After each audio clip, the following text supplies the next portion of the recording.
بسم الله الرحمن الرحيم الحمد لله رب العالمين وأفضل الصلاة وأتم التسليم على سيدنا محمد وعلى آله وصحبه أجمعين.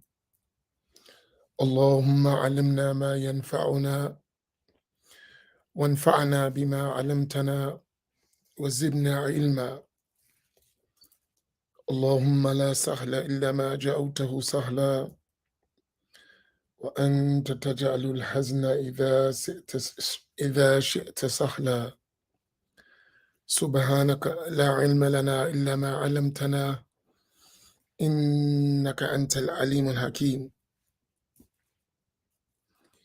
لله تبارك وتعالى. I praise Allah تبارك وتعالى. I thank Allah تبارك وتعالى.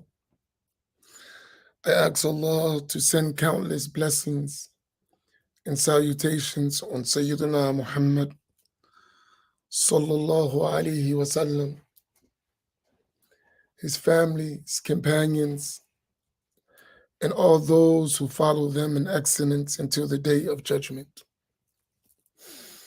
I remind myself and I remind you with having the sincere intention not to forget that everything we do, we should intend to draw closer to Allah Tabaraka wa Ta'ala by way of it, at-taqarrub ila Allah, and we should seek His reward and His pleasure, and to seek His honorable self subhanahu wa ta'ala.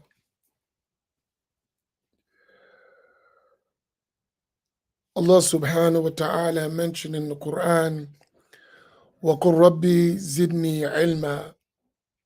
He commanded the Prophet sallallahu alaihi wasallam to say, my Lord, increase me in knowledge.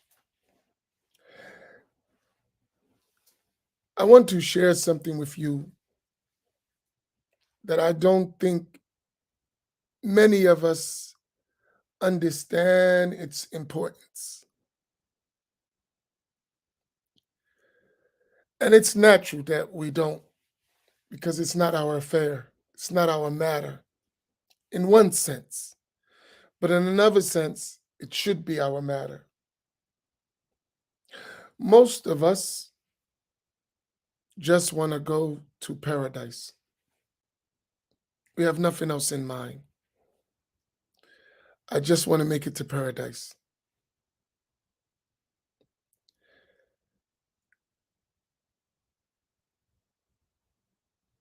But so, and from one sense, that's our only concern. I don't want to go to hell. I want to make it to paradise. That's it. And that's a noble objective. But sometimes what we forget, there is a route to paradise. And we need to travel its route if we want to safely arrive at our destination. We cannot just wander along the path and hoping we'll reach our destination.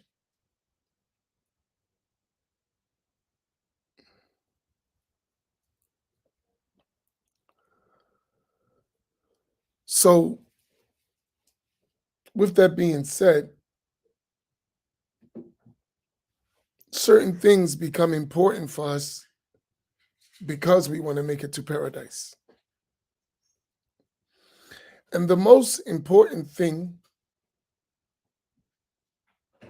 to make it to paradise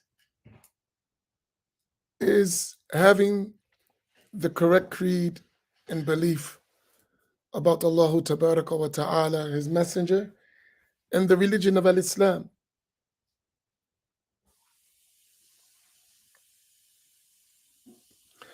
That is important. But for many of us, as common people, we don't realize its importance. because in our time, it's been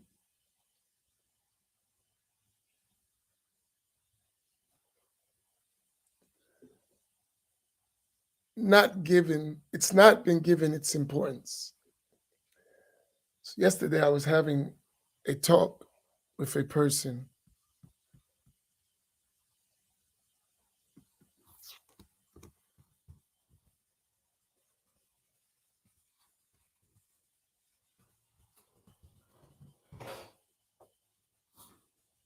and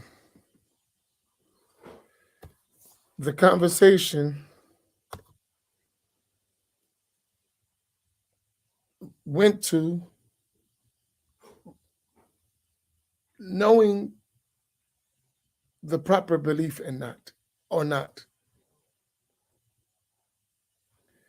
And when it was related to me that a group of people were having a discussion and they were talking about teachers.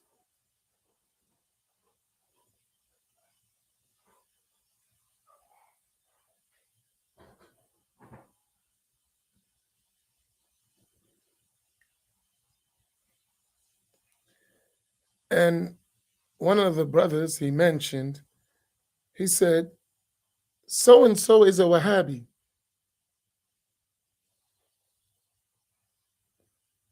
And the other person, they said, no, he's not.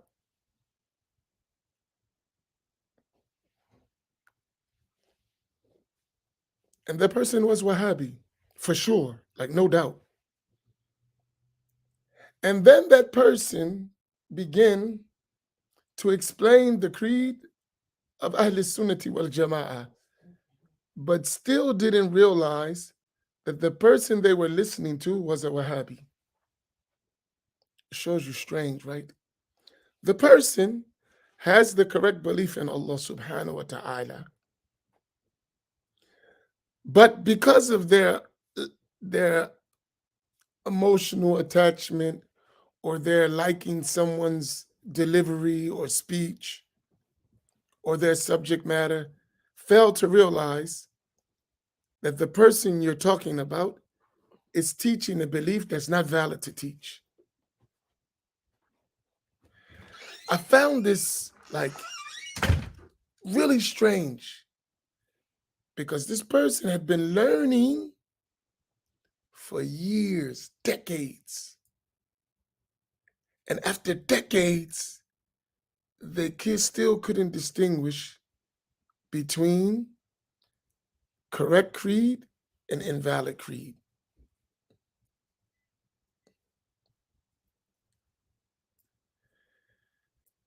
And for me, that was really troubling, especially for the person. I see it today among men and women that you sat, you learned, or I thought you learned, and you're still confused.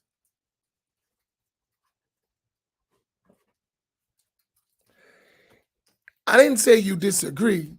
I say you confused. There's a difference. There's a big difference between the two. Disagreeing and being confused in the issue is two different things. Someone may know the issue clearly, understand the issue, and take a different position. This is the will of Allah. Allah guides whom He wills and causes to be misguided whoever He wills. That one you can understand easier.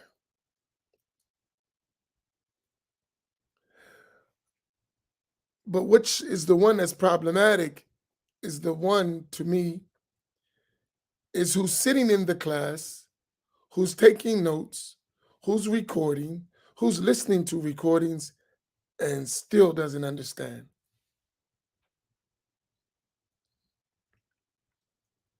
For years,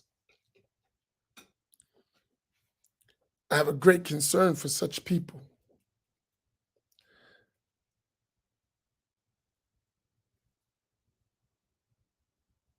I get very concerned about that because that's a big segment of the population. And they are the ones who usually get led astray. And we should have a concern for them. So when I talk about Aqidah and I go into details and I repeat, keep in mind there are people like this who could listen to a person of misguidance and not even detect their misguidance. Who can listen to a person with all the signs of misguidance and not realize they're misguided. And part of that is because of the play of terms. So they hear Ahl Sunnati wal Jama'ah from Al Wahhabiyah. So when they hear the word Ahl Sunnati wal Jama'ah, they think, okay, this is a safe zone. Not realizing that Al Wahhabiyah call themselves Ahl Sunnati wal Jama'ah falsely. Y'all all do realize that, right? Just because you hear the word Ahl Sunnati wal Jama'ah, that doesn't mean that that person is following the correct methodology of Ahl Sunnati wal Jama'ah. The Wahhabiyah call themselves Ahl Sunnati wal Jama'ah. Do y'all realize that?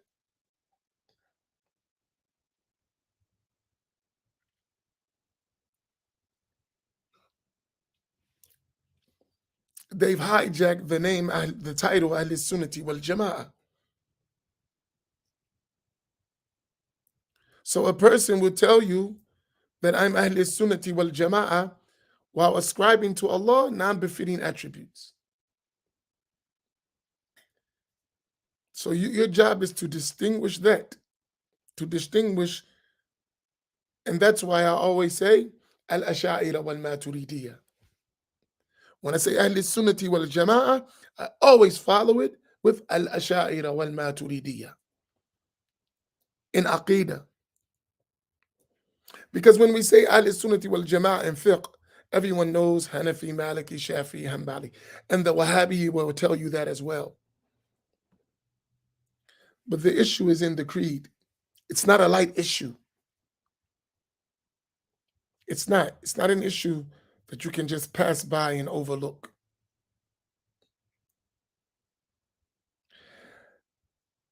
Yes, Sister Bahia, it's true. They have masjids called Musalla Ahl Sunnati wal Jama'ah, Masjid Ahl Sunnati, and they are Wahhabi, who ascribe to Allah non-befitting attributes.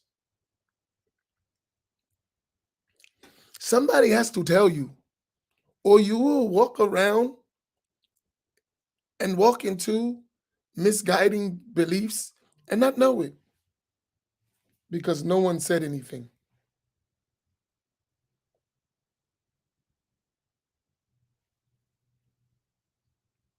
No one told you.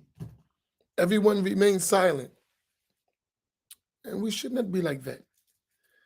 You should have the choice to choose what is correct from what is false. And you shouldn't interpret that as arguing. No, clarifying matters so you can choose correctly, properly. You have the access to knowledge. I tell you, one of the most frustrating things is for me to read a book, and it happens a lot in Arabic, a whole lot, that the scholar is a Sunni scholar. But the Wahhabiyya take his book and put their stuff in it.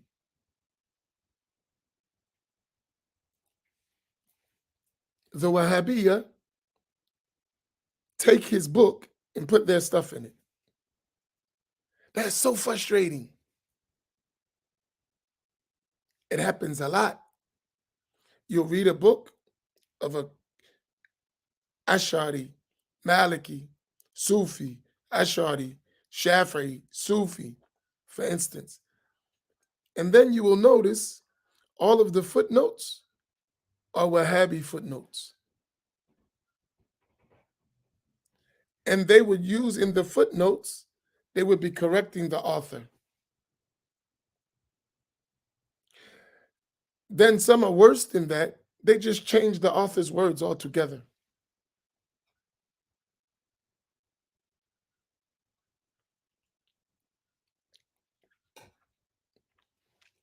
So it is important to know these things. And I would want everyone who attends these lessons to learn properly. And as a protection for you in your journey.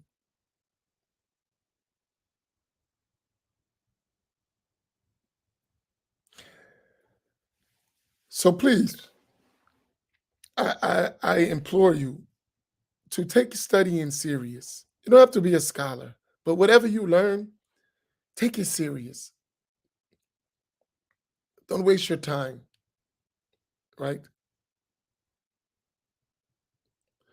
Don't be of those who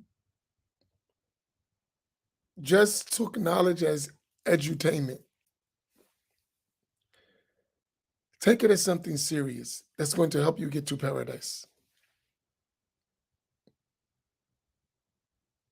right? And you don't know how important your role is in learning in the overall movement of al-Islam. I'm talking about you, each and every one of you. You don't realize how important you are.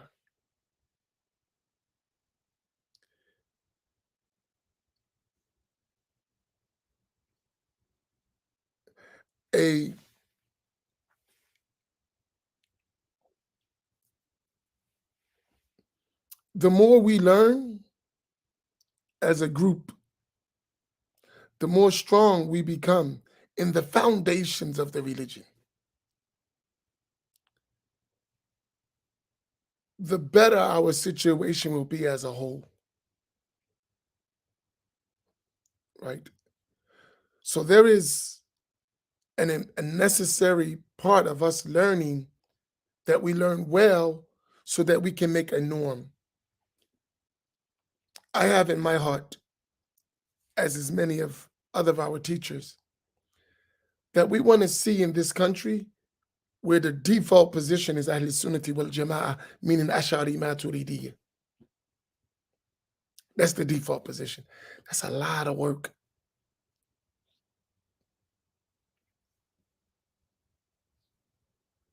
That's a lot of work.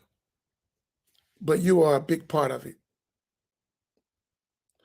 When you start learning well, and then you're interacting with people and you're explaining to people the truth, you're explaining to them the reality of the matters of the creed, you're going to build up. I'll give you an example. How many of you, before coming to this platform, knew the things you've learned now about the creed? How many of you have actually learned way different from you've ever heard? That's a question. You've come down, you've been coming, and you learned about al-Aqidah, about the creed, about al-Ash'ari and Maturidi, and learned all of these things that you didn't hear before.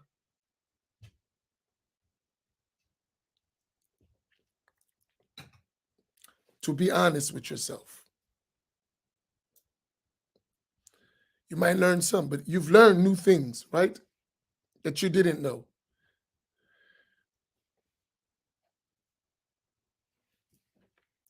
Likewise is the case when you learn well, people you're going to come across, right? When you learn,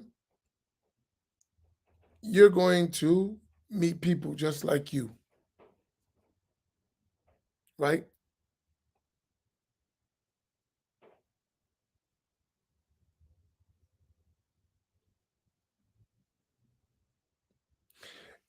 And you got to learn it well so you can convey. So that someone after you would have the same benefit that you have. Right?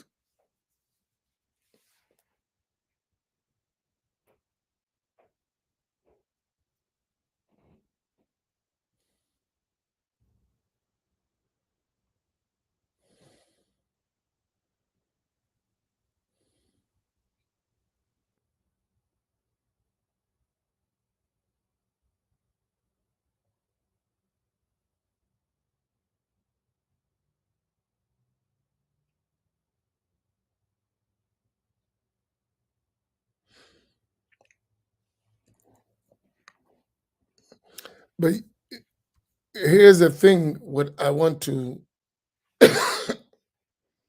share with you. We have a lot more to learn. We just scratching the surface. We're just scratching the surface. Right? I give you something I was reading today, this morning, early this morning. I'm waiting for the readers here.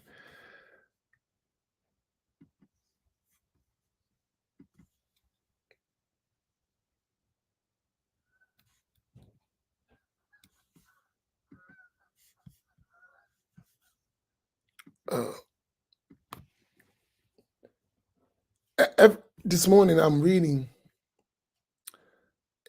some works of Sheikh Uthman Dan Foodi. Sheikh Uthman Dan Foodi, as you know it. And I noticed in these books that he had a great concern for the common people. He was a phenomenal scholar, deep, right? A phenomenal scholar, well-read, rahmatullah alayhi. With all his knowledge, he learned to bring it so the common people would understand.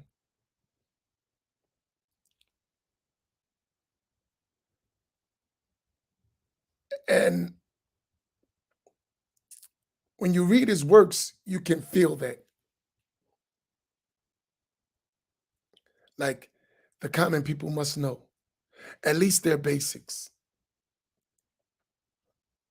They might not be scholars, they might not be even students of knowledge, but everybody got to know their basics. They have to know the basics. We must teach them. We cannot allow people to be unlearned about the essential matters of the religion. We can't do it. They must learn. And he became a ruler, a khalifa, right? And he had that concern in Africa. Teach the common people.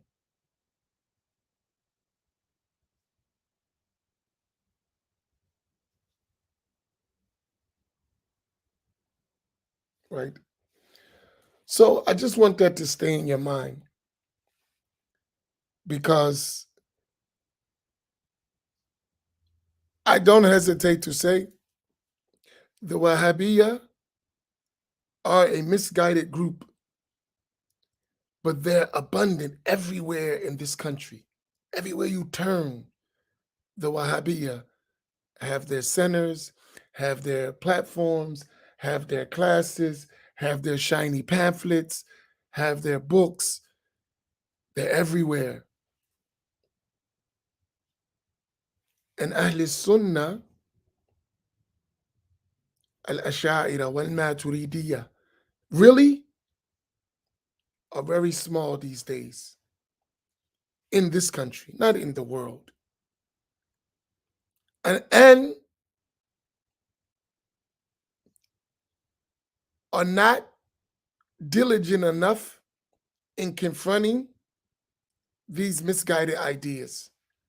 Rather, they just start to accept them as a part of the day, which is bad for the common person. When the learned become complacent, the common folk suffer. Put that up there. When the learned become complacent, the common people suffer.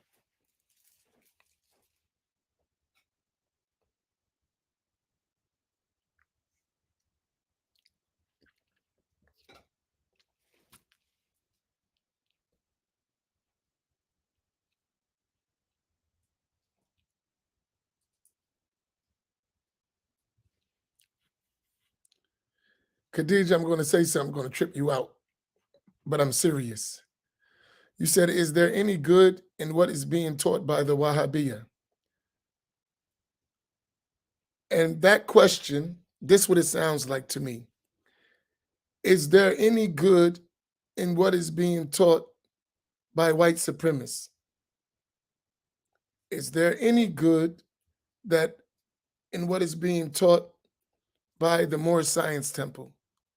Is there any good in what is being taught by the Nation of Islam? Is there any good in what is being taught by the Jehovah Witnesses? Is there any good in what is taught by atheists? You get my line of questioning? Did you follow that? Of course, you can find good in almost anything. Of course. You can find good in a non-Muslim. You can find good in a serial killer. So yes, you can find good. But the question is, does their harm outweigh their benefit?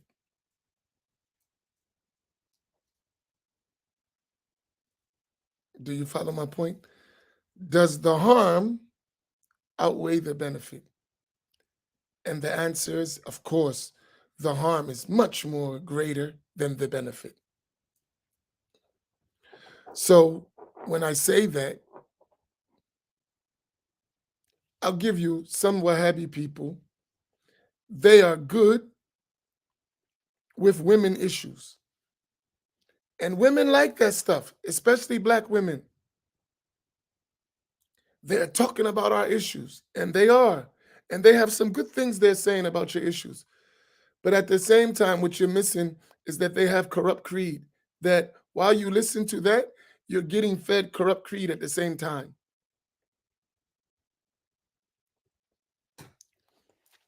And unless you're perceptive, you're not going to distinguish between the two. So yes, you're getting the issues related to your women issues, to your trauma, and to how bad men can be. You're getting that, and that feels good and needed. Don't doubt that. And it's good. But at the same time, you're learning or being open to learn bad belief. That same person who's telling you about your trauma is also believing that Allah subhanahu wa ta'ala is in heaven on his throne, above the heavens on his throne. That Allah moves, that Allah got a foot that he's going to put over the hellfire. Waliyadu billah.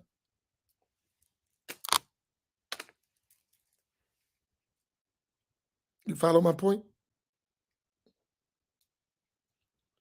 So he's giving you sugar over here and deadly poison over there. So you have to be able. Now, it wouldn't be bad if you can distinguish, okay, this is honey, this is poison. I'm taking this honey, but I won't touch that poison. And I'm going to warn us around us to touch that poison. This is a different case. Then you can take the benefit because you're able to distinguish between right and wrong, right?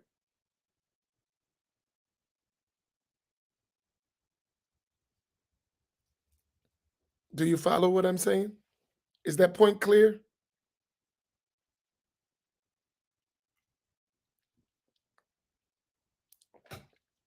And like I said, I'm not denying the good in that, right? But I'm concerned about the harm. I'm concerned about the harm. And the harm is really in the creed. There are other issues in fiqh and rules, and these are secondary issues. I don't care about those issues when we got a cancer developing, and that's in the creed. Like, everybody want to talk about unity, but there can be no unity unless there's unity in the creed. As long as we believe different things, there's not going to be unity. You can forget about it. That don't mean we're going to kill each other, but there's not going to be the unity you're looking for, right? It's impossible. We don't even believe the same thing at all. It sounds similar when someone's not listening, but when you listen, we don't believe the same thing at all.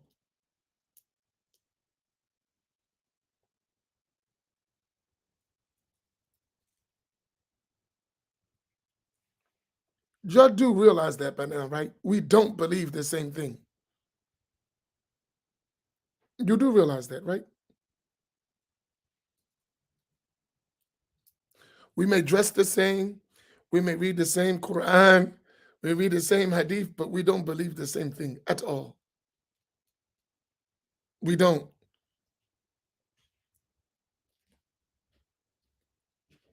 For us, it's not permissible to believe what they believe. And for them, when they are really honest, we are kuffar. We're not Muslim. That's real.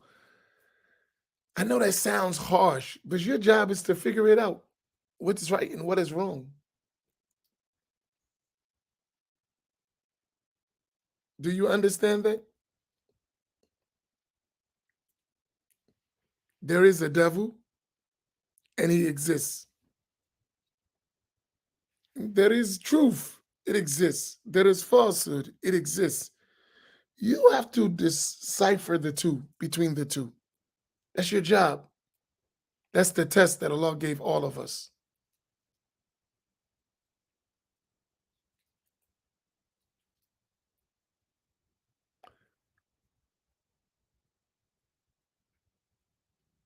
That's your job.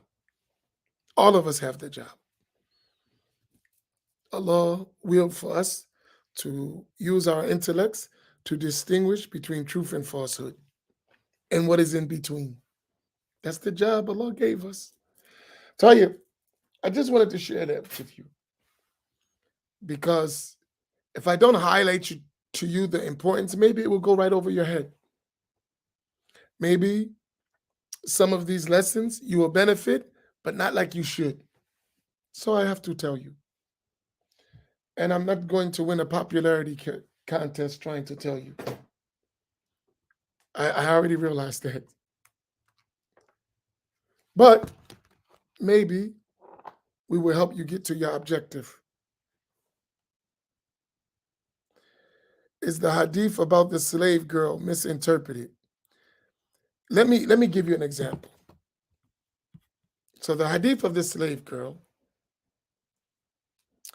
it is literally interpreted, which is not meant. If you read the classical scholars of Islam, the classical Sunni scholars, like Imam al-Nawawi, who's the most famous commentary on Sahih Muslim, from where this hadith is one narration, right?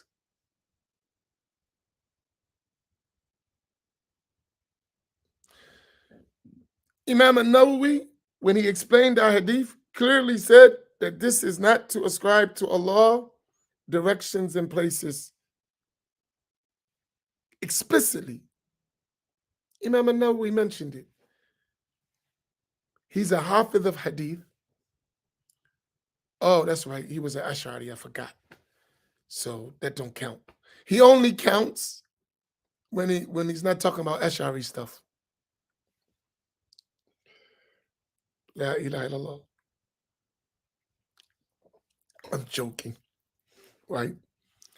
If you talk of all of our top scholars of Hadith who explained that Hadith, they never came up with that answer. It's mentioned in the Muwatta of Imam Malik with different narrations. And you follow all of the Malikiyah, the majority of the Malikiyah, they say Allah exists without a place. Like every other person of Ahl Sunnah, among the Hanafis, among the Shafis, among the Hanbalis, among the Malikis, Asharis, Maturidis. No one understood that hadith to mean Allah exists in a place except the Wahhabiyah and their forefathers called Al-Mujassima and Mushabbiha.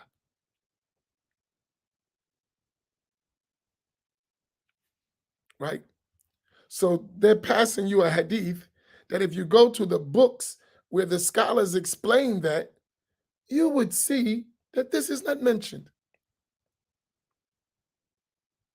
I want to show y'all something. Hold on 1 second. I'm sorry. Give me 1 second.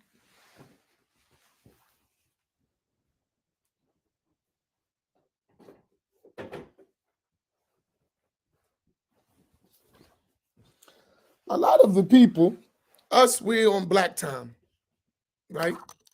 And a lot of them, we're want to go back to our African roots and what we were doing in Africa, right? And so a lot of people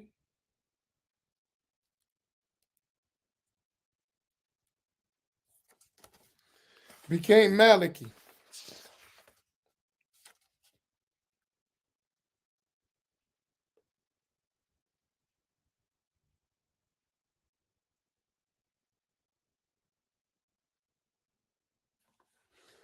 This is Sheikh Uthman Dan Foodi. Uthman Dan Foodio, right? He has a book called Usul ad-Din, right? Which is about the creed. I'm going to put my hand here somehow if it works, right? My hand is right here on this line. You see this line?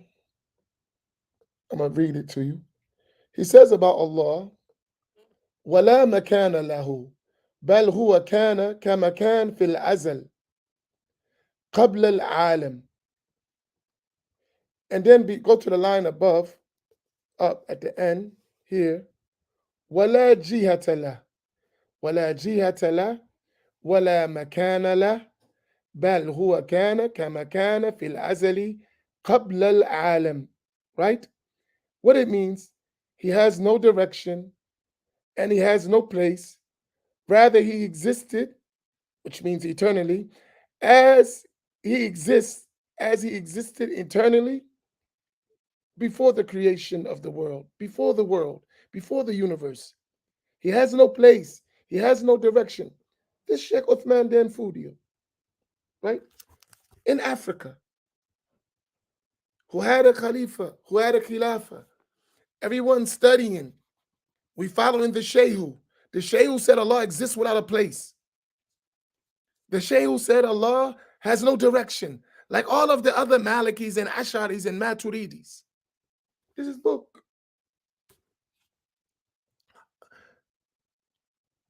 Right? So, where do we get these things from? Our people didn't believe this. These are our works of our scholars in Africa, our great scholars who were great ulama. They didn't have that belief. It's in their works. What do we say about that? What do we say about that? We always want to claim our lineage. What do we say? That was what they were teaching. They didn't believe that. And these were scholars, top of the line scholars.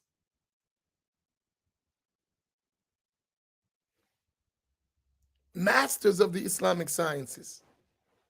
They didn't believe that at all. They studied the same books we study. As-Sanusiya, Al-Jawhara, the same books. And we should be honored that Allah returned us our religious heritage back. our proper creed, we should be happy. From our side, we should be happy. After being stripped of so much, Allah subhanahu wa ta'ala honored us with the correct creed. Alhamdulillah.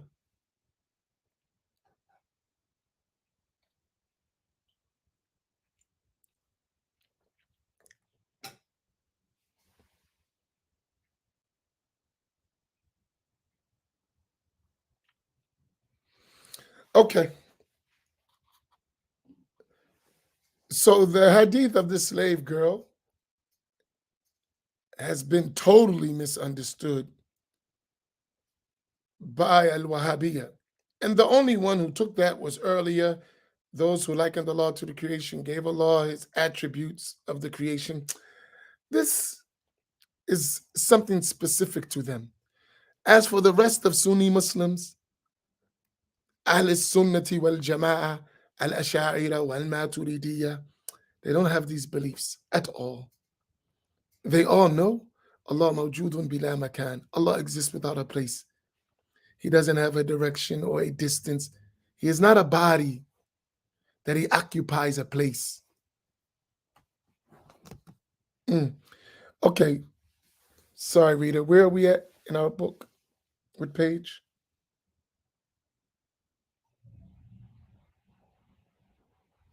Are you there? Yes, page 37. All right. Al-Fatiha to the soul of Sayyidi Al-Imam Muhammad Saleh, Al-Sheikh Muhammad Saleh Farfour, Rahimahullah Ta'ala. Al-Fatiha.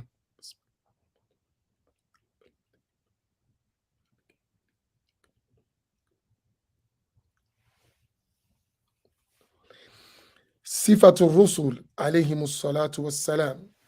The attributes of messengers. May Allah be pleased with them. Now, Bismillahir Rahmanir Rahim. Alhamdulillahi Rabbil Alameen. Wassalatu wassalamu ala Rasulillah. The author, may Allah Ta'ala have mercy on him, said, the second discussion, the attributes of messengers. Alayhimu salatu wassalam. The attributes of messengers, alayhimu salatu wassalam, are of three types. Number one, those that are necessary for them. Number two, those that are possible with respect to them. And number three, those that are impossible for them. So likewise, we told you when the Ahl Sunnah, and you should highlight this. Whenever you read books of the Asha'ira and Maturidiyya, you're going to find this type of categorization. What is it called? Supererogatory. You're going to have this categorization of approach when it's belief. When you talk about the belief in Allah, what is obligatory to attribute to Allah, what is permissible to attribute to Allah, and what is impossible to attribute to Allah. When we talk about the prophets, Ahl Sunnati wal Jama'ah, it's going to be the same thing. What is obligatory to attribute to the prophets, what is permissible to attribute to the prophets, and what is impossible, right? Right? Those are the way, this is the way Ahl Sunnah teaches in their books. When you see this, that is a sign that this is a book of Ahl Sunnah. It is a sign, an indication. When you see someone talking about at-Tawheed al-Rububiyyah, at-Tawheed al-Uluhiyyah, at-Tawheed asma wa sifat, the oneness of lordship, the oneness of worship or godhood, and the oneness of name and attributes, no, this is a Wahhabi. Whenever you see someone talking like that, that's a Wahhabi. Or someone who's been influenced by the Wahhabiyya. Ahl Sunnah's books don't contain that stuff. Why? Because that categorization, Tawheed ul-Rububiyyah, Tawheed uluhiyyah, Tawheed al-Asma wa Sifat, was designed like that to refute Ahl Sunnati wal Jama'ah, to consider them kuffar and mushrikun, disbelievers and idol worshippers and grave worshippers. They made that categorization of Tawheed for that aim, to consider Muslims non-Muslims, to consider Ahl Sunnah as kuffar. We have diet Wahhabism in America. Wahhabiyya on diet.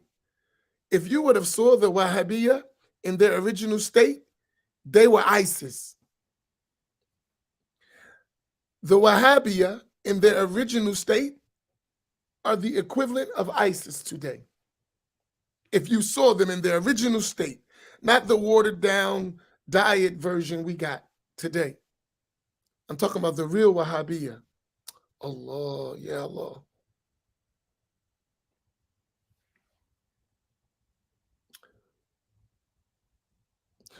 I'm going to show you how bad it was. The real Wahhabiyya in their pure form. One of the great scholars of Tarim, of Hadramaut, he wasn't necessarily in Tarim, but he was one of the great scholars of from Hadramaut Valley.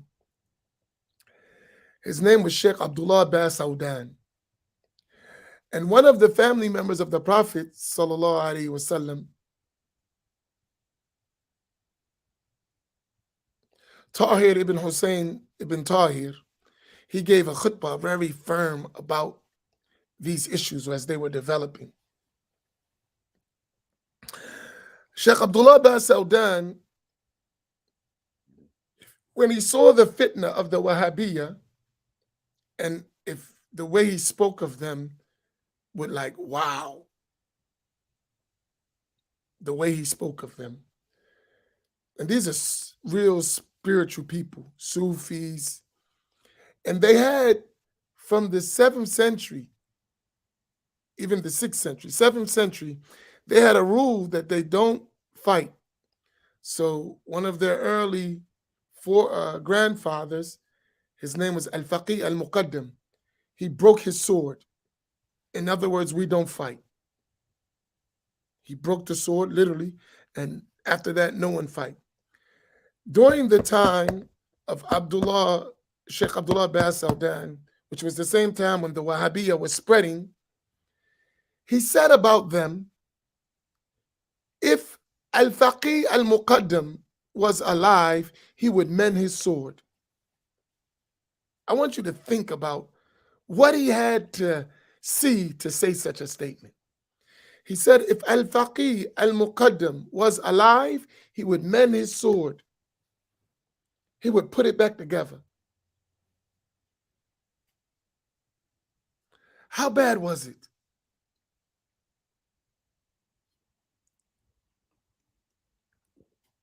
Just think about that. So you're talking about 500 to 600 years. That was their way of thinking. That's the ultimate nonviolent movement. For 500, 600 years, no fighting, no violence, spirituality. Then to reach a point, they're in southern Arabia. So these people came from Najd in Saudi Arabia, in the north, way up there. They spread their fitna all the way down to southern Yemen, to a people who didn't have fighting for 500 years among them, no fighting. To be thinking like that, how bad that had to be. Just by thinking about it, how bad was that, their movement? That's why I said it would have been modern day, our ISIS, that was them. That was our ISIS in the Arab world. And they were the ones, and they used this categorization of Tawheed to slaughter Muslims all over the Arab world, to slaughter them.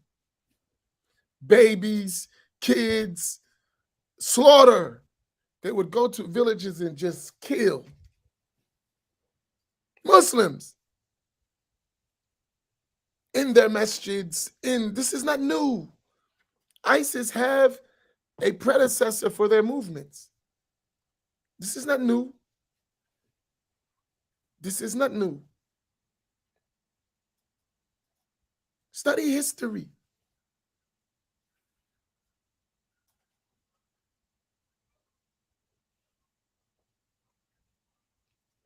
Anyone who studies history well will understand.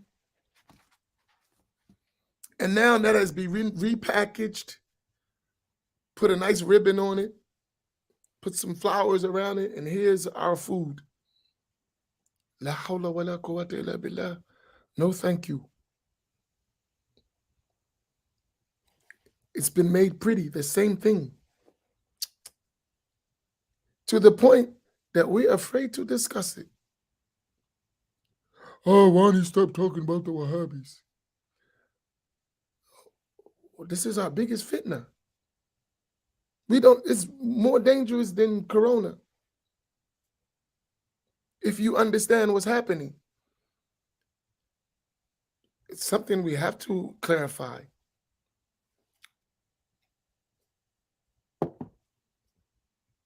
We're surrounded by it. Would anyone say, let's just not talk about Corona at all? Let's just go about, forget the mask, forget vaccines, forget social distancing, forget all that. Let's just roll. Why we got to keep talking about Corona? Let's just roll. Let's just have parties. Let's go back to normal. Forget about all that. Any of you accept? Do you accept that we do that?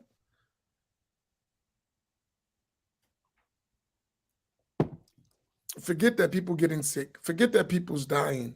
Don't worry about it. Just let's move about.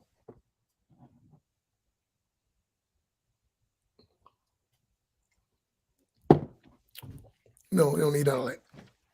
Yeah, that's what someone is asking to do in that is worse than what saying Corona. At Corona, best we may die, alhamdulillah. But if we have a bad creed, we may end up in hell and miss the whole objective what we became Muslim for. So we got to take it serious.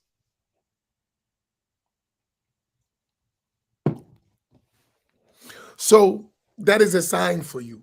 Whenever you see that in a book, Tawheedul Uluhiyya, Tawheedul Rububiyyah, oneness, the oneness of lordship, Tawheedul Uluhiyya, the oneness of godhood or worship, Tawheedul Asma wa Sifat, the oneness of names and attributes. No, you're reading the Wahhabi book.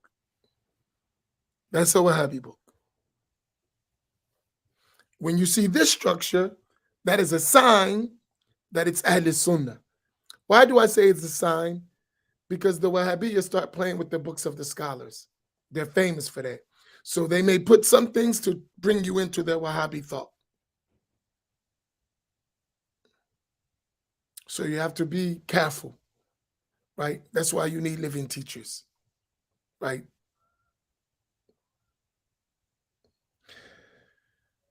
Because they got books, for instance. We just heard about Uthman Dan Fodio, right? You know they're printing books trying to say that the Shaykh Uthman Dan Fodio was the same as Muhammad ibn Abdul Wahhab, and that the Shaykh was affected by him, and when he went to Hajj, which he didn't do, right? But when he went to Saudi Arabia, he got affected, and so his doctrine and Muhammad ibn Abdul Wahhab's doctrine is the same. It's the same. A'udhu billah. We just read his books, but that's what they're pushing. So they'll get some poor Africans, give them some money, and change all the religion. Change the belief of the scholars and everything. And here you go. No, this is happening.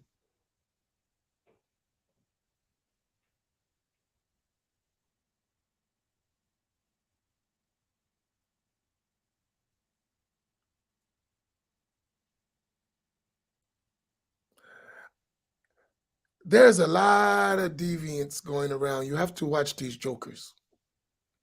Seriously, stick to the tradition. Even if you're not knowledgeable, try to stick to our tradition.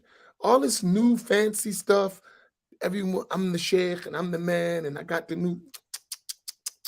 Look,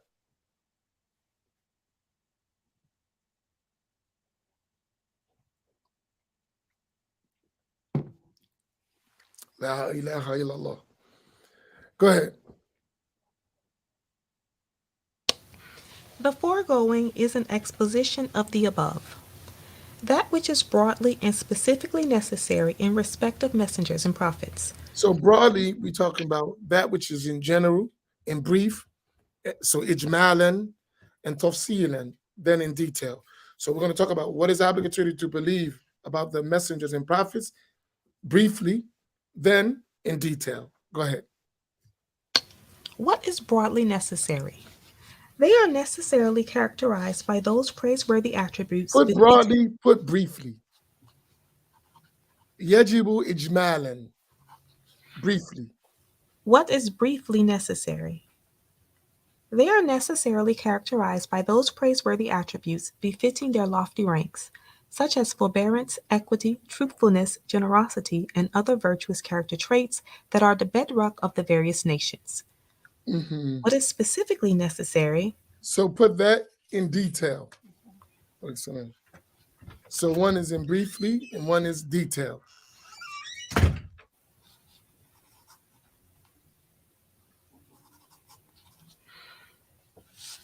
What is necessary in detail? Yes. In detail? So you can say, when I say briefly, what is necessary to know about them in brief? What is necessary to know about them in detail? Okay, what is necessary to know in detail? Right. Okay. We are obliged to believe that 4 attributes are specifically necessary in respect of them. Number 1, veracity. Number 2, faithfulness. Number 3, perspicacity. Number 4, conveyance of that which conveyance of that which they have been charged. So Number they were 1, ordered to convey a tabligh. So these things are obligatory to know about all the prophets and messengers, right? That they were truthful, that they were trustworthy, that they were intelligent, and that they conveyed their message. Now, go ahead. Number 1, veracity. It is a reports corresponding with reality. In other words, they only speak the truth, which is the self-same reality. The rational evidence for their truthfulness is that if they had not been truthful in the message revealed to them, the propagation of the message and the sacred laws would have been vitiated. And if it were possible for them to lie, Allah Ta'ala would not have ordered us to follow them. He said to the Prophet Sallallahu Alaihi Wasallam, say, if you love Allah Ta'ala, then follow me. Allah Ta'ala shall love you. Quran Surah 3, Ayah 31. The most important proof of their truthfulness is the miracles that appeared at their hands as evidence of their veracity. So the miracles of the prophets, alayhimus salatu wassalam, are a testimony to the truthfulness of their claim in being sent by Allah.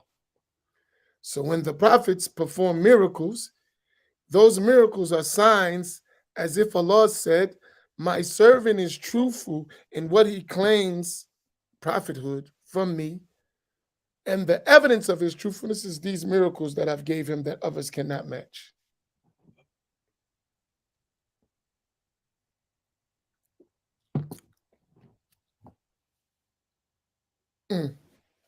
Faithfulness. It is the Faithfulness, trustworthiness, al-amana. It is the protection of their inner and outer beings, before and after prophethood, against what Allah Ta'ala has prohibited. The evidence for their faithfulness or trustworthiness is that Allah Ta'ala Most High ordered us to follow them, as cited above, in what they brought from Him. If they had betrayed the trust, it would have been unlawful for us to follow them. And how can that be when Allah Ta'ala has ordered us to follow them? Faithfulness here, trustworthiness here, refers to infallibility. Furthermore, it would be unbefitting of the all-wise and all-knowing Creator to choose an untruthful messenger or a betrayer of trust. For such reasons, the attribute of truthfulness or trustworthiness is established for them. No. Observation. As for what has been revealed about the Prophet ﷺ, forgetting the number of cycles in prayer, and on another occasion sleeping through the dawn prayer, and that was that was simply to legislate for people so they learn how to rectify their worship if they were to make an error, and that was not an error on his part. Mm-hmm. Perspicacity is intellectual acuity, quick-wittedness, power of So reasoning, that's intelligence, right? He's smart. All the prophets were smart, quick-witted, intelligent. and the ability to compel an opponent with evidence. The scriptural evidence for their perspicacity is His Most High's statement. Allah Ta'ala brings the sun from the east, so bring it from the west. Quran Surah 2, Ayah 258. That is Sayyidina Ibrahim to Nimrud. The rational evidence for it is that the role of the messengers entails their being characterized by brilliant mental faculties and perspicacity that exceed those of ordinary men in order for them to compel their adversaries with proof and confute their false assertions. That can only be realized through perspicacity, as a dim-witted person is unable to establish proof against an adversary and confute his argument. Had our master Ibrahim alayhi salam not possessed perspicacity and intellectual acuity, his adversary would have outdone him in argumentation and defeated him. Number 4. That's why Ahl Sunnah wal Jama'ah and following the prophets, they have the textual proof and the rational proof. So for all of these issues, they have it from the Quran and the Sunnah, a textual proof, and then they also have the intellectual or rational evidence to support what is mentioned in the Quran and the Sunnah. Quick.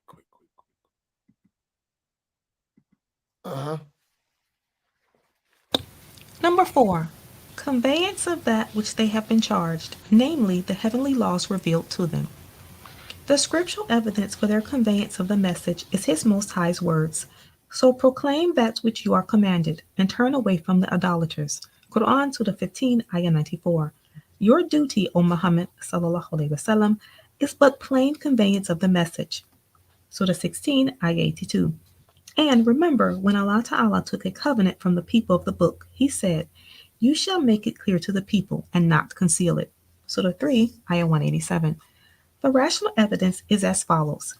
If they had concealed anything of what they were ordered to convey, doubt would have arisen in their message, and they would have been of those who betrayed the trust of conveying the message, and whose affair would be ruined and described as being treacherous, all of which is impossible in respect of them. These 4 attributes are attributes of human perfection, and they are necessary in respect of all of them. Let's stop there. So the question, our sister Bahia, is, so the noble Quran is not for me to read. Let me answer this in 2 ways. Because I think about this, I would normally tell you, no, don't read that book.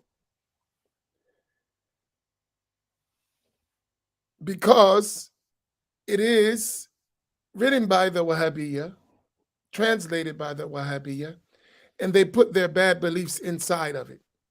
So the way they interpret verses of the Quran are not befitting. So it has, in belief, tremendous errors in creed, which matches their Wahhabi creed.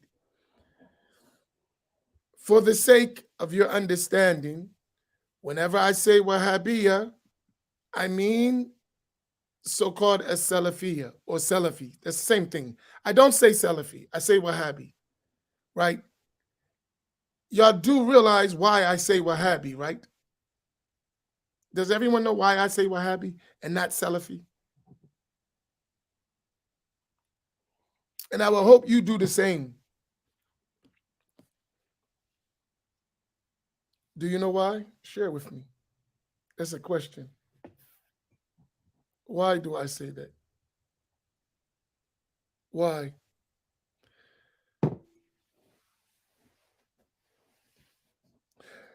Hey, Farouk, I can answer. You said no.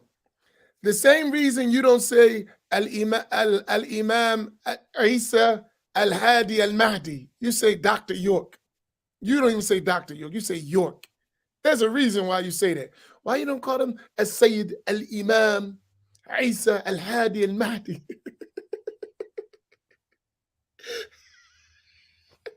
Bet you got that one, didn't you? No, that's an inward joke between me and Farouk.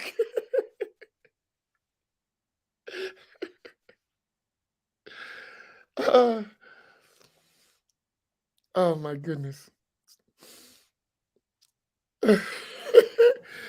Now you know why I don't say Salafi? No, it has nothing to do with Arabic. Right, let me look at some of these answers. It has nothing to do with Arabic language, though. Farouk is funny. Hey, you set yourself up for that one. I had to take that. That was a free shot. All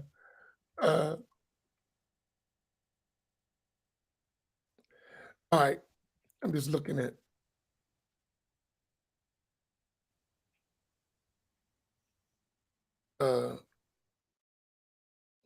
Number one, they are not the people of the Salaf, which that title alludes to. So Hajj Stashi, that's one reason.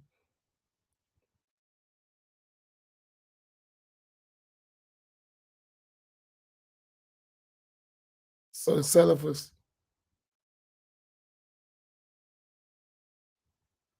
okay.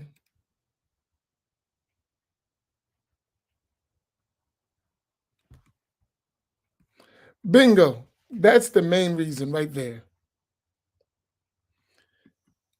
Right? That's the main reason.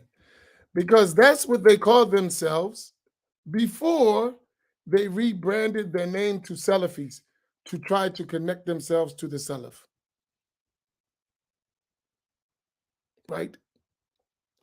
So when they say Salafi or Salafiyya, what the person is believing that what they're saying is the way of as-Salaf. And the innocent person who doesn't distinguish between terms would think that as-Salafiyya or to be Salafi means you actually follow the Salaf, which is so false. But that's what is put in the mind. So in order to avoid people from falling into this false doctrine, call them what it is, al-Wahhabiyya. Now you don't have this problem of mixing al-Wahhabiyya's creed with the creed of the Salaf, right? So this misnomer is leading to distortion, easier. When they say, no, these are the al-Wahhabiyya. And when you examine the beliefs and practices of as-Salafiyya and their books and their scholars, you will notice that they're all descendants from Muhammad ibn Abdul Wahhab or from the Saud family in that direction, right?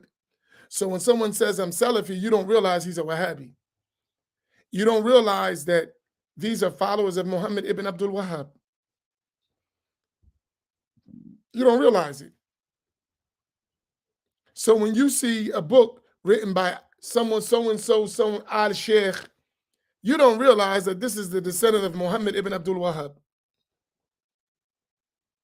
Al-Saud and al-Sheikh, you don't realize that as just an innocent person. So that name leads you to a false perception. Is this clear? So when we just say al-Wahhabiyya, that's what they were known for in their time. All the Sunni Muslims, you'll never read a book in that time or the preceding generation after about any other scholars among the Ash'aris and Maturidis, Hanafis, Malikis, Shafis, Hanbalis. You will never hear them say in their time Salafi. They all said al-Wahhabiyya. Historical fact, read the books. I'm telling you, reading is rewardable. The more you read is rewarding. If you study from the 18th end of the 18th century all the way into the beginning of the 19th century, right? Anytime people talk about them anywhere in the world, they said al-Wahhabiyya, right? All the way up to the beginning of the 20th century, in fact, you would hear them al-Wahhabiyya. It wasn't until the last, I would say, maybe 70 years, if that the term Salafiyya became at the forefront and people didn't say Wahhabiyya. And that was for their damage control. They were out spreading that money, spreading their books, Salafi, Salafi, Salafi. No, Wahhabiyya. This is true. This is a fact. Don't take it personal. Do research, right? Oh, forget all that, emotional stuff.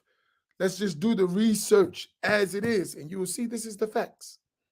You go anywhere in the world, study how it's easy for us because we have chains of narration.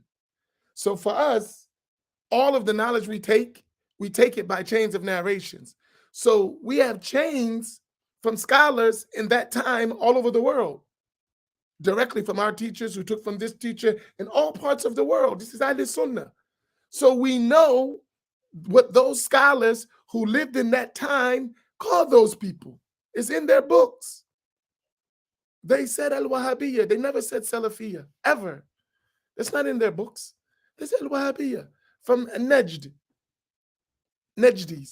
al-Wahhabiyya. That's a fact, anywhere. But what they've done to us is that they rebranded it. And then they polluted the material. Then they just wiped out other material altogether. So there's books that you can't even read because they dominated the shelves with their new books. So most of us, we're bad in history altogether, unfortunately, from oppression in this society, from the white supremacist ideology removing anything black. So we already have a lack of historical context. So, and even in schools, history was always tampered with for us. We go to public school, it's all lies, right? So we used to lies in terms of history. But when we get older, we start to really study and we start to investigate, and we discover, no, Christopher Columbus did not discover America, right? No, we weren't hanging with the monkeys and Tarzan came to save us in Africa, right? But as kids, right, as people in their system, nobody was thinking about going back to Africa. Africa's a jungle, a whole jungle with cannibals. It's the same thing they did to us in religion.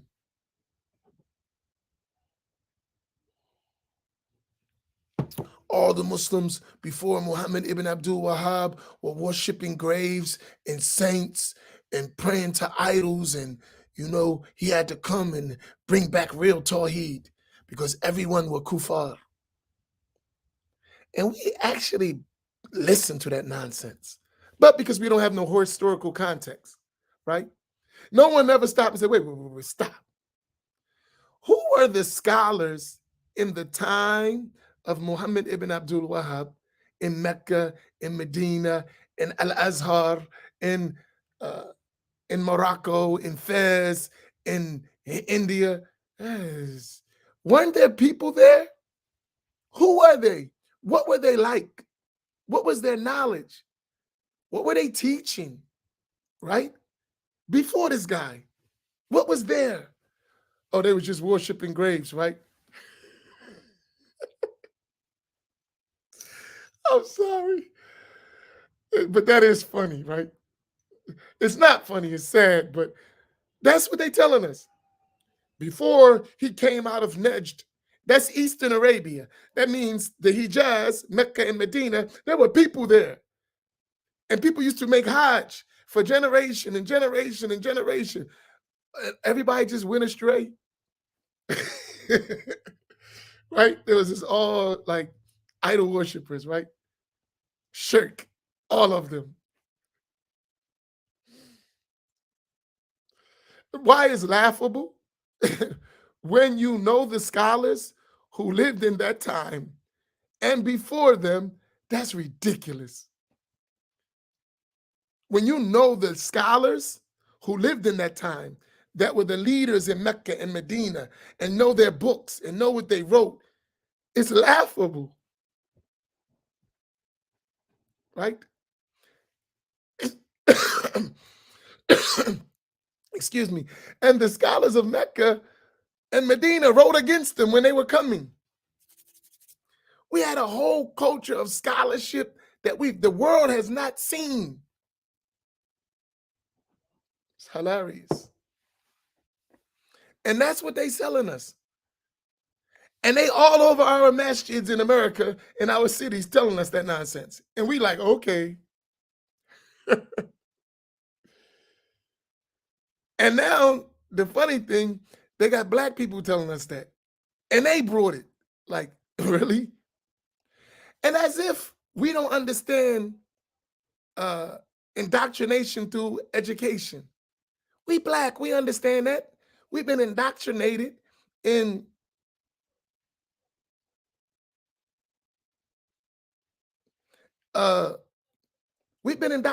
American schools. We know how that works. So the guy says, I went to a university in Medina. Okay, you went there and got indoctrinated by the Wahhabi doctrine. Just like many people who go through school and come up and tell you there was no such thing as racism.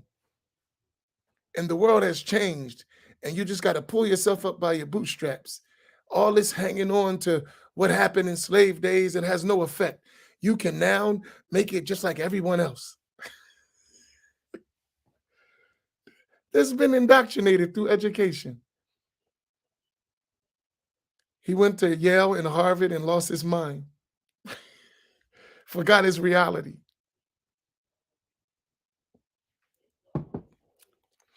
Did anyone ever ask, okay, you studied at the University of Medina, what's your curriculum? What did you really study? What books? I'm going to tell you, one of those graduates, I had a funny discussion with him. We were in a place, I came to the masjid and he was teaching. So he was teaching Usul al-Fiqh and Ulum al-Hadith, foundations of fiqh and the science of hadith. Wahhabi guy, right? Graduate from Al-Medina. He got those books. And he's talking about the Ash'aris are deviants and blah, blah, blah, blah, blah, blah, blah, right? I said, really? So when I walk in the door, they look at me, oh, here come this guy. He getting ready to start some fitna, right? I'm starting some fitna. This guy is teaching, these are the books. He got the books open and he's reading in Arabic and translating. Nice, right? So I said, I just want to ask you one question. Looking at me. I said, those two books you got, who wrote those books? He mentioned those Wahhabi editors. I said, no. That's the editor. That's the muhaqqiq. That's the one who edited the book. I said, who wrote the book? Imam al-Haramain, Imam al-Jawani, wrote the book in Usul al-Fiqh. He was in al-Waraqat, who was the sheikh of Imam al-Ghazali, who was Ash'ari, Shafi'i, and Sufi. I said, so that's your Usul al-Fiqh book. I said, the other book, who wrote that? Al-Hafiz ibn Hajar Asqalani, Ash'ari, Shafi'i, Sufi.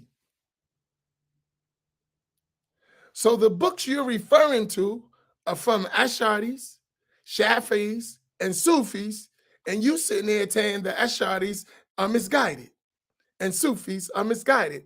Why are you relying on their books?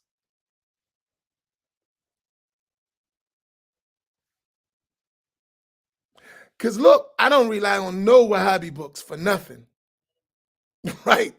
I don't rely on no books of the Wahhabis for nothing, no science. Why do you need to rely on the Ash'ari books and the books of Sufis? Listen to what I said. I don't need to read a Salafi book for nothing, not one science, not one. Why do you need to read Ash'ari and Sufi books? I don't need to read one Salafi author for nothing, zero. Not one science in the religion. Nor does any other Ash'ari or Maturidi. We don't need to read their books at all. We don't. Unless we're doing research to show that they made their errors, that they're deceiving people. But as far as learning, we don't read nothing they have to offer. Zilch in our studies. And their unbroken chain back to our authors. Why y'all can't do the same thing?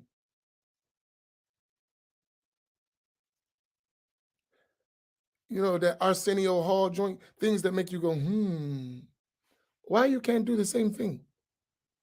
Why are you reading these Sufi books and Ash'ari books who you said are misguided? Why you don't just have Salafi books and Wahhabi books?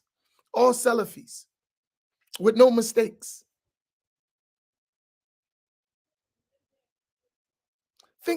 Answer that question. Think about that.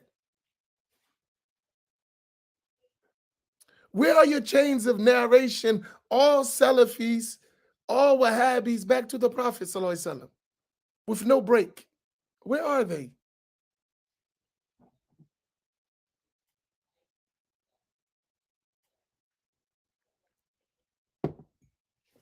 It's something to think about.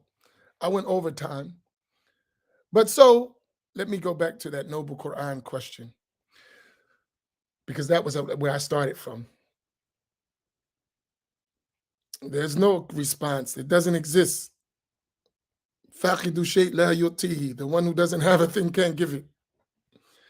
So with the Noble Quran, I advise you not to read it, because the mistakes in it, without learning, you're not going to recognize them. So it's dangerous. Right? So what I do suggest is learn, and then when you learn, especially the area of the creed, you'll be able to see those mistakes, right?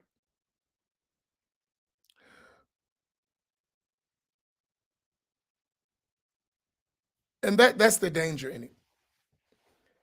It is a Wahhabi product that's designed to use the Quran to spread Wahhabi doctrine. Which is the best Quran? I have the slightest idea. I honestly, we have one coming out. I want to see what that's going to look like, right? We just did one. But I only helped with the attributes of Allah. As far as the other stuff, I don't know. It was a combination of translations trying to get a Sunni translation, but I didn't do most of the work. The work I did was related to the attributes of Allah Tabaraka wa Ta'ala. But the one who was working on putting the translation together, I didn't read it. I'm waiting to read it myself to see what he came up with. Shaquille, how long before your great translation comes out? Don't hide now. It should be out soon. And maybe we can give it to all of you, and you can read it and see if it meets the, it helps. I mean, you just got to learn. You can read it. I'm not telling you don't read the Quran. Don't read the translation. You just need to read along with a teacher so you don't fall into mistakes. And maybe one of the things we can do And maybe I should do that. We did it, but I'm waiting for that translation of the Quran to come out, because we tried. We may have missed some things. It was because we didn't have a long time to do it. It was a very quick job, but it's like, don't do it because it's quick, or do it and help solve some of the problem. We elected to do it, even though it was quick, to solve some of the problem. So I think we did get that right. But like I said, one of the things we could do is take like the Noble Quran, for instance, and just go and fix some of those errors, so you know what it is and know where it's at. It's all literalism, that's it, but that's but honest, I don't read English translations of the Quran, so I'm not the one to ask that.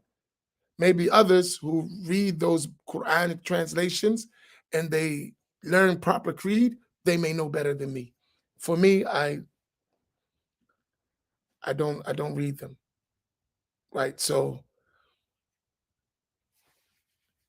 you know what I mean? My answer is not going to be good in terms of what is the best to use. I don't know.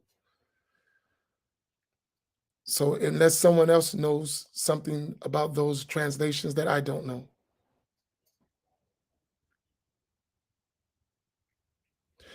But here is a problem with this. If this Ahmed Zaki Hamad, in some places in the attributes of Allah, I remember I saw some ugly translations. I would have to look at it. I seen this translation. There were some mistakes. I'm not saying overall, but there were some serious mistakes. I would have to look back and check it, but be careful. In general, all those English translations, they're going to have some mistakes and some shortcomings, right? But how do you make that up? By sitting with teachers and learning the correct creed. You'll fix it.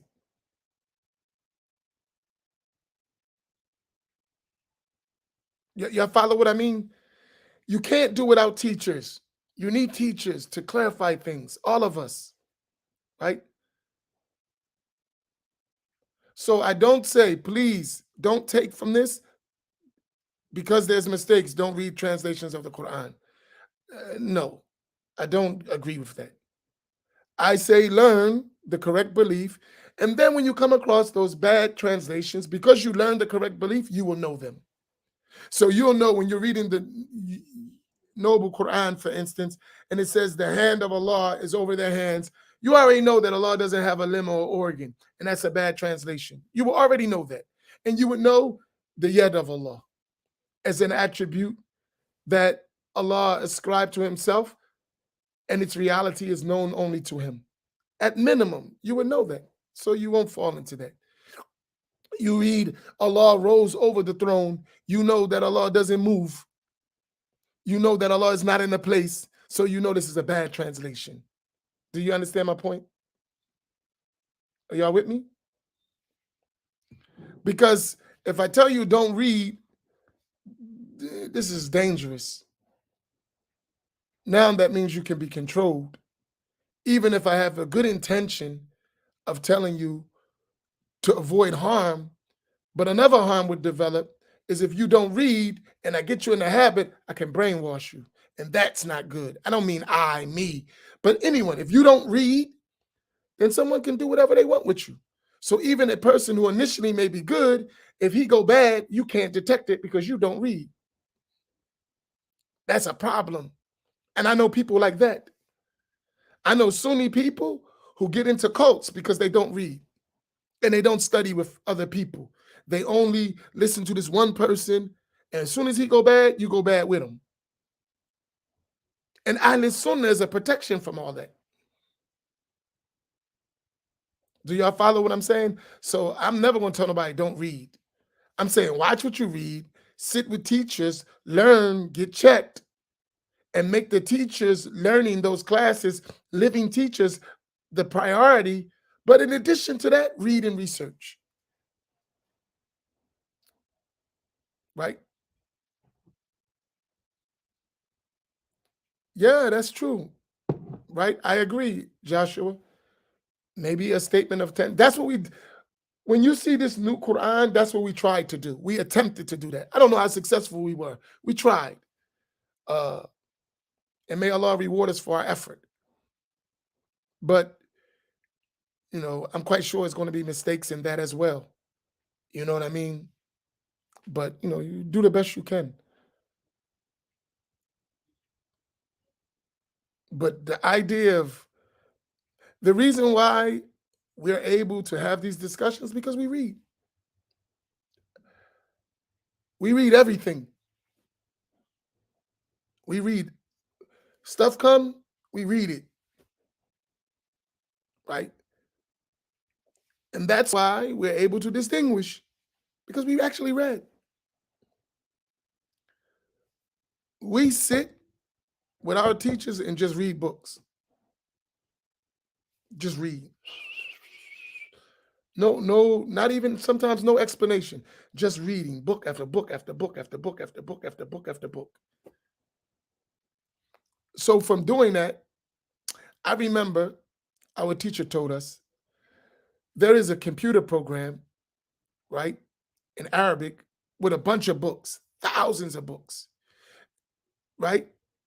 Al-Maktabatu Shamila, right? You can just put in a few words and go right to what you're looking for. My sheikh says that don't do that. Read the book.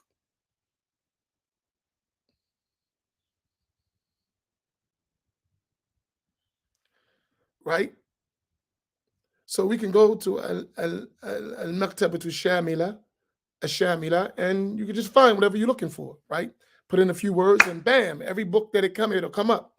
He said, don't do that. Go read the original book. And why did he say that?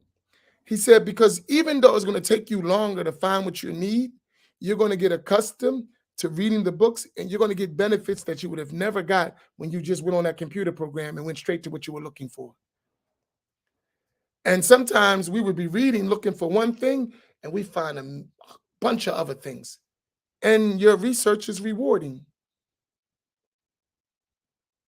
right? So don't be lazy, right? We have to read. That's why I do books. So I don't just talk. We read books.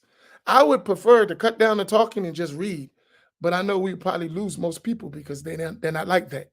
They need a little edutainment.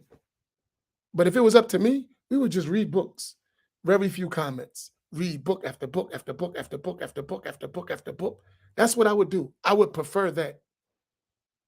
But I doubt very seriously if I did that, we would keep people's interests.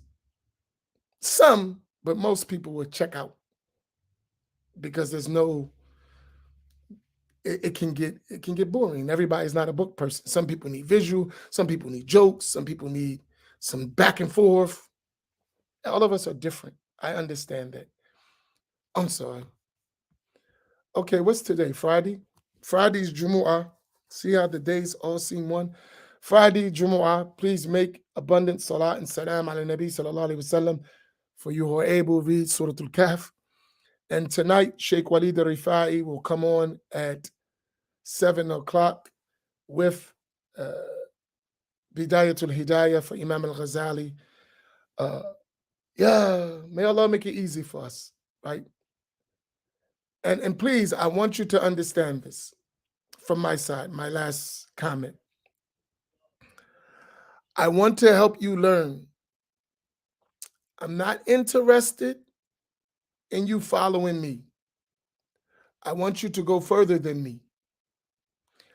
If I'm just a means for you to start, to get familiar with the environment of Ahl Sunnati wal Jama'ah, with the scholars, with the books, with the methodology. If I'm just getting you started, and then you go further with more bigger learned teachers and more scholars, that's what I want you to do, right? I want to prepare you for real learning. So look at me as a kindergarten teacher. and helping you get your foundation together. And then you're going to move on and go up the grades till you ultimately may just go to high school and call it a day, or may go to university or graduate school, or go on to a career in this. But allow me to give you a strong foundation. And I promise you, with the help of Allah, you'll get that from learning these classes. If you're patient, you'll have a wide scope. You can go anywhere in the world and study. You will know what you're doing. I promise you that. If you stick around and you learn and you record and you memorize, I promise you, you can go anywhere in the world and you will be able to benefit. That one I promise.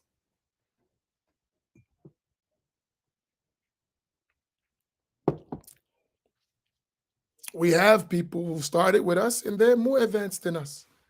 They got their foundation with us and they moved on. And now some of them become teachers for us. So it happens. I know it works.